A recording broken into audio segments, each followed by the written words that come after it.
Welcome back. The time now is 6:18, and joining us this morning via Zoom, Lewis Gill, the CEO of the Bakersfield Homeless Center and the Alliance Against Family Violence and Sexual Assault. Lewis, thanks so much for being with us this morning. Good morning. How are you, Maddie? I'm doing well. Earlier this week, a case shocked our community. A man accused of shooting and killing the mother of his child, who was also pregnant. That man was then later killed in a shootout with KCSO. This also resulted in an Amber Alert that everyone heard overnight that evening. It brings to mind, though, the things we've been talking about concerns about domestic violence amid this pandemic, when people are so isolated. You came on our newscast a few weeks ago when we were first entering these stay-at-home orders, talking about how we could see more instances of domestic abuse and even child abuse because there are fewer connections for people to make to ask for help, basically. Can you tell us, is there any trend that you're seeing in our community right now? So far we have not seen an uptick in the reporting here in Bakersfield or Kern County. We are grateful, of course, anytime we do not see increased violence, but we're also very concerned that because of the shelter-at-home order, because of the isolation, those times that individuals that normally would have been able to make contact or reach out for help, that they're not finding those moments alone. And so we're just paying very close attention and making sure that we're available.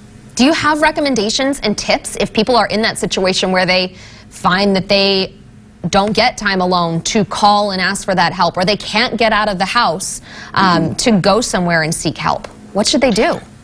So there's a couple of things. If you're in a violent relationship and you're still fortunate to have a support network of friends and family, work out with them kind of a safe word, so that if in your conversation with them on the phone, you say the word, they know that you need immediate help and they can call to get you some assistance.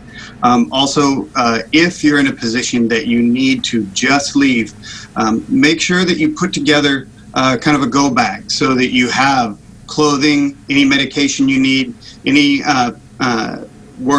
clothing for the children, diapers, formula, those sorts of things, so that if you just have to grab and go, you can. And if you do need to just leave, where can you go? So our emergency shelters are still available and open. So the Alliance Against Family Violence and Sexual Assault will continue to operate no matter what, because emergencies don't happen on a schedule or a timeline.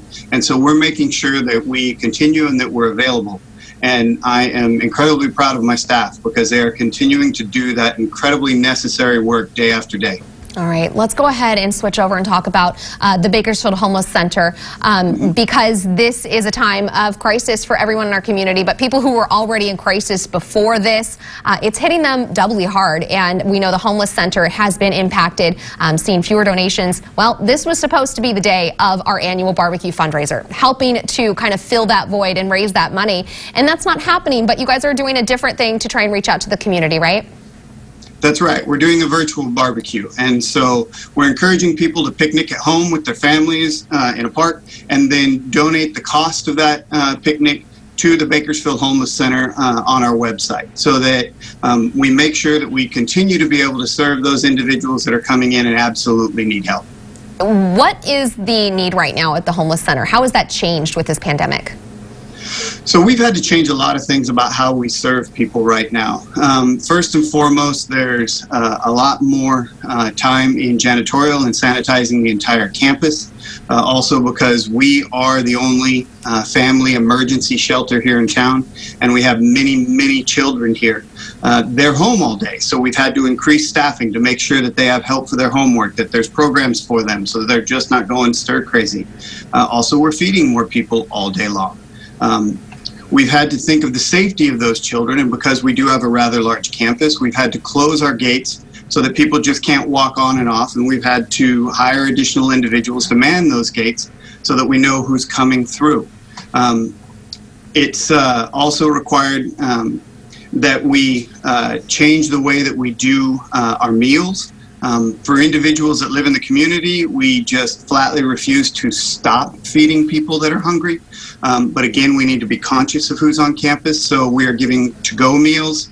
at the gate. This, of course, is much more expensive than bringing them into your cafeteria and providing a meal. But we want to make sure that people get to eat. And we continue to see the number of people asking for that help increase. So, as you just heard Louis say, costs are going up. We cannot afford to have donations plummet. We know people are at home. People are scared for their own financial well-being right now. But if you can, if you normally would come out and join us for our barbecue, we ask that you would instead join us for this picnic. Picnic Apart Together. You can donate at bakhc.org because, as you can hear, so many people in our community are in need. Louis, thanks so much for joining us this morning. Thank you so much, Maddie.